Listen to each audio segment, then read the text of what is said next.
Independent Urdu से मैं हूं कुरतुलैन शराजी। मैं इस वक्त सुप्रीम कोर्ट में मौजूद हूं, जहां कुछ देर कबल पंजाब और खैबर पख्तूनख्वा में इंतखाबात से मुतालिक अज़ खुद नोटिस की समाअत हुई। कल इस अज़ खुद नोटिस जो है इसे लिया गया था, जिसके बाद आज 9 रुकनी लार्जर बेंच ने इस केस पर समाअत की। समाअत के आगाज़ में ही अगर मैं आपको अहवाल सुनाऊँ समाअत के आगाज़ का, तो इसके अहवाल में ही जो है PTI के जो वकील हैं उन्होंने ज़ेरे इल्तवा दरख्वास्त को भी इसके साथ मर्ज करने का कहा, जिसके बाद चीफ जस्टिस ने बाकायदा समाअत जो है उसके आगाज़ के बाद जो है ये कहा कि आर्टिकल 224 के मुताबिक 90 रोज़ में इंतखाबात जो हैं इंतखाबात का ऐलान जो है वो होना होता है। लेकिन उसके साथ साथ जो उसका सेक्शन 57 है, जिसके मुताबिक सदर पाकिस्तान ने, सदर मुमलिकत आरिफ अलवी ने इंतखाबात की तारीख़ का जो है वो ऐलान किया, लेकिन इस सेक्शन में चीज़ें मज़ीद वाज़े नहीं। और हमने इस समाअत में इसके बाद ये फ़ैसला करना है कि इंतखाबात कब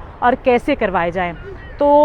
इसके बाद जो है समाअत के हवाले से अगर मैं बताती चलूँ, एक इंटरेस्टिंग पॉइंट ये है कि जब ये समाअत का आगाज़ हुआ उसकी कुछ ही देर के बाद जो है जस्टिस जमाल खान मंदोखेल और जो दूसरे जस्टिस अतर मिनुल्ला हैं, जो कि पहले इन्होंने अज़ खुद नोटिस पर तहफ़्फ़ुज़ात का इजहार करते हुए कहा कि ये इस पर अज़ खुद नोटिस की समाअत कैसे, या इस पर अज़ खुद नोटिस कैसे बनता है, और जिस पर जो है जस्टिस अतर मिनुल्लाह का ये ख़ास कहना था कि आइन की क्या ऐसी खिलाफ वर्जी हुई जिस पर अज़ खुद नोटिस लिया गया। और जस्टिस जमाल खान मंदोखेल ने रिमार्क्स देते हुए कहा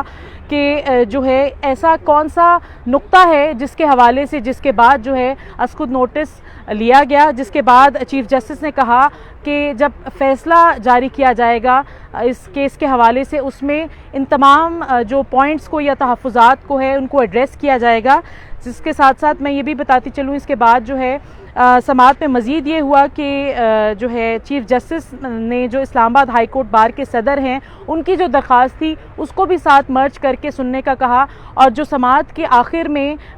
साथ जो है वो चारों सूबों के गवर्नर्स, सदर पाकिस्तान और जो तमाम सियासी जमातें हैं, जिसमें पाकिस्तान डेमोक्रेटिक मूवमेंट है, पाकिस्तान पीपल्स पार्टी है, पाकिस्तान तहरीक इंसाफ है, इनके अलावा जितनी भी जो सियासी जमातें हैं मुल्क की, उन सब को नोटिस जारी किए गए हैं। और जिसके साथ इलेक्शन कमीशन को भी नोटिस जारी किया गया है। और साथ में ये बताती चलूँ कि कल गुज़िश्ता रोज़ एक समाअत हुई थी जो इन चेंबर हुई थी, जिसको जस्टिस काजी फ़ाइज़ ईसा ने सुना था, उसमें भी और जो साइफ़र से मुताल्लिक़ थी PTI हुकूमत के जो साइफ़र के हवाले से जो मामला सामने आया था, उस पर काजी फ़ाइज़ ईसा ने एक रिमार्क्स दिए थे। वो ये थे कि 184(3) का हवाला देते हुए उन्होंने कहा था कि किसी भी मामले में ऐसे हुकूमत के मामले में, जो एग्जीक्यूटिव के मामले में जुडिशरी या फिर वो खुद बज़ाते खुद उसमें मदाखलत नहीं करेंगे, इंटरफेयर नहीं करेंगे। उसी आर्टिकल का हवाला देते हुए,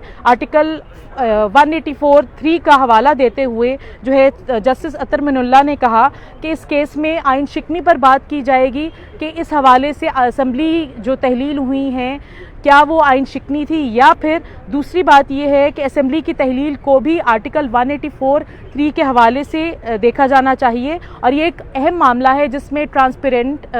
तरीके से इस मामले को आगे बढ़ाना चाहिए। और साथ साथ मैं भी बताती चलूँ कि चीफ जस्टिस ने इसके हवाले से उन्होंने ये जवाब दिया कि 3 सवालात जो हैं जस्टिस अतर मिनुल्लाह ने जो रखे हैं और जस्टिस जमाल मियां मंदोखेल ने जो सवाल रखे हैं, इसके अलावा चौथा सवाल जो है वो भी शामिल कर रहे हैं। और साथ एक पर्टिनेंट सवाल ये भी देखा जाएगा कि अदालत ने ये देखना है कि इंतखाबात की तारीख देना किसका इख्तियार है। जिसके बाद ये भी कहा गया कि जस्टिस मंसूर अली शाह हैं, जो रुकनी बेंच का हिस्सा थे, 9 रुकनी बेंच का, उन्होंने ये भी कहा कि असम्बलियाँ तहलील होने के बाद क्या सूरत हाल या क्या लाएमल जो है सियासी जमातों का, और इसके बाद क्या ये असम्बलियाँ जिन्हें तहलील किया गया था उनको बहाल किया जाएगा या नहीं। जिसके बाद इन तमाम फरीकैन को नोटिस जो जारी किए गए थे। साथ ये कहा गया है कि कल होने वाली जो समाअत है उनको उनमें सिर्फ कुछ चंद ज़रूरी नुक्तों को देखा जाएगा। जिसके बाद सोमवार यानी कि 27 फरवरी को इस केस की तफसीली समाअत होगी। कल 11 बजे तक इस केस की जो समाअत है वो मुलतवी कर दी गई है।